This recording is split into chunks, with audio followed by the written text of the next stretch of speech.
Hey everyone, off the Mike Sports Network. We're heading towards the Netflix premiere coming up shortly here for Raw. But some big news that had been speculated throughout the weekend. I didn't want to believe it, but it is in fact happening. The Royal Rumble in 2026 will take place from Saudi Arabia.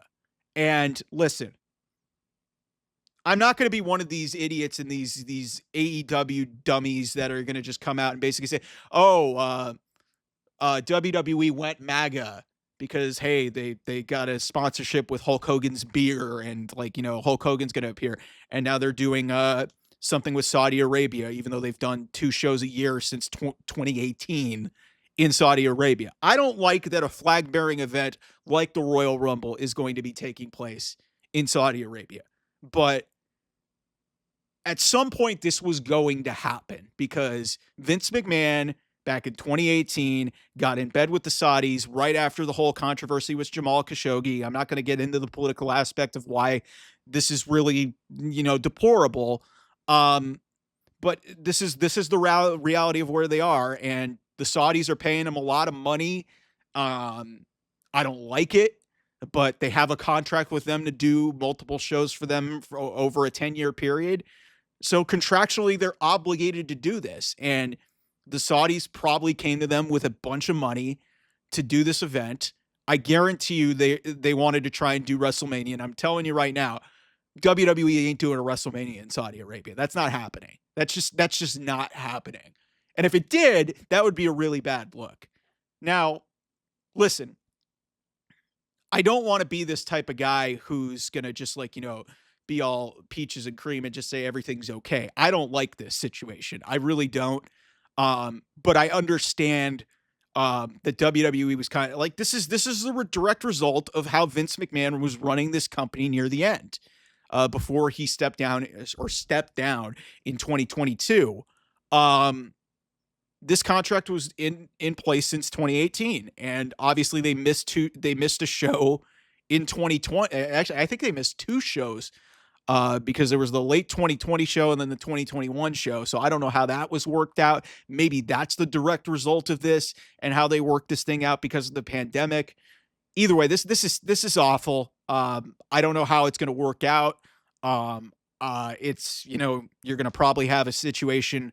I mean, the women obviously have to wear tight body suits. I don't know how that's going to work out for an hour-long match for the Royal Rumble.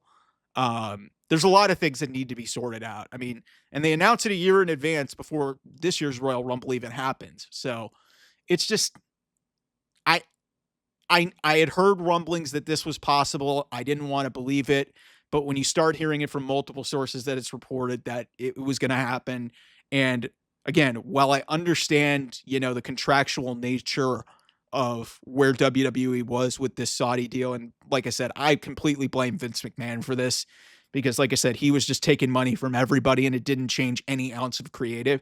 And because of that, they're stuck in a 10-year deal for blood money, and now they have to be obligated to, give these Saudi Arabian princes and all their blood money shows. And the good thing, at least for this, is the crowds there are not as corporate, and they've actually been entertained, and they get treated like royalty there. I have a friend who used to cover wrestling, has a friend in the business, works at WWE, said, "Hey, they treat us like royalty," which is good. I mean, considering they're paying you all that money, but still, like I said, this really sucks. I'm not a fan of it. Here's hoping that once we get to 2028, when we're at the 10-year mark of this thing, that we're out of the business with the Saudi Arabian government. But if you're an AEW fan and you want to just try and dunk on WWE and try to make this like a political thing, because I saw a bunch of people saying, "Oh yeah, WWE's MAGA." Guys, this is wrestling, okay? This is wrestling, and what has happened is a direct result of an incompetent old man who was booking just for himself, which, by the way, has now translated to your head booker, who's like 40 years younger than Vince McMahon and is doing almost the exact same things. I would not be surprised if Tony Khan got in bed with the Saudis at some point. I wouldn't. because they're creative and their product is such in the shit that they're going to need to find money, even though he has a lot of it and he's losing it on this product. So before any of you people within the AEW community want to just dunk on WWE like it's some sort of bad place with like, say, oh, they do 3-hour shows with a bunch of advertisements. They're making money. I don't like the way that this circumstance was doled out, but it's a result of the previous regime. So anyway, a lot of great content. We're going to have a watch along of Raw coming up here on the channel. Really excited about that. You'll get to hear the appearance of my sister, Carly Mayer, who was part of the SummerSlam watch along. And she's a fantastic wrestling fan, by the way, because she's the great peanut gallery. So I'm excited about that. Thanks so much for watching. OT Mike Sports and Off the Mic 28 on Twitter. I will talk to you guys soon. Bye-bye.